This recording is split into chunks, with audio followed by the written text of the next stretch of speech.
Matti, sigur á móti Fjölni, hvernig bara tilfinningin? Nei, hún bara ekkert spes.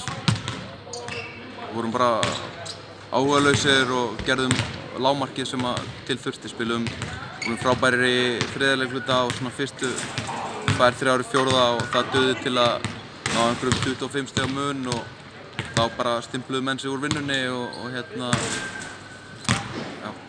Ósáttu við strákana?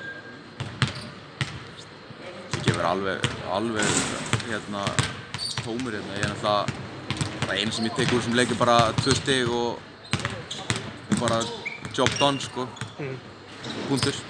Í fyrri hálfleik virkaði eins og þú hefði verið að biðja tæknivillu. Er það svo þú gerðir? Já, ég gerði það. Það var bara algjört þvæla hérna. Allir erlendu mennirnir mínir skoruðu bara endmann í þessum leik. Fjölnir ekki með 5 né fjarka, eða jú Rafn fjarki, en þeir eru mjög lágvaxnir og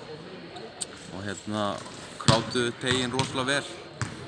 En ég skildi ekki alveg hvað þurfti til að menn fengju kannski eins og 1 kól þegar að menn sækja körfuna. Það sést alveg á þér, þú ert ekkert alveg 100% sáttur, en þú varst vantilega sáttur eftir hvað síðasta leik á móti FSU. Það var sagt að svara fyrir tapið í fyrri áramót. Já, þú veist, Fjölnir náttúrulega, þeim vantar stigahæsta leikmann deildarinnar sem tekur 20 fráköst fyrir þá.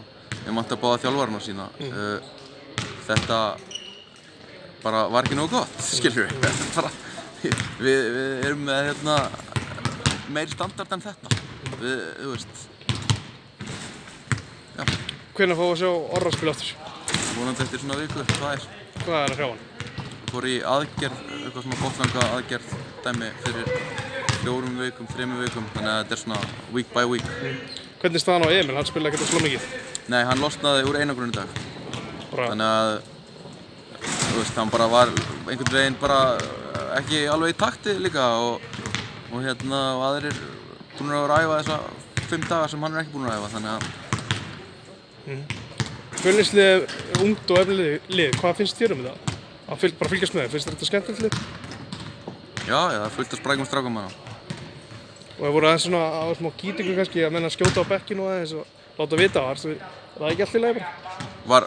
Já, ok, ég sá það ekki. Menn bara eitthvað milli bekkja og aðeins vinalegt. Já, ég veit ekki, Hákon Hjartar var að þjálfa það og það er gaman að grilla í honum. Takk fyrir þetta.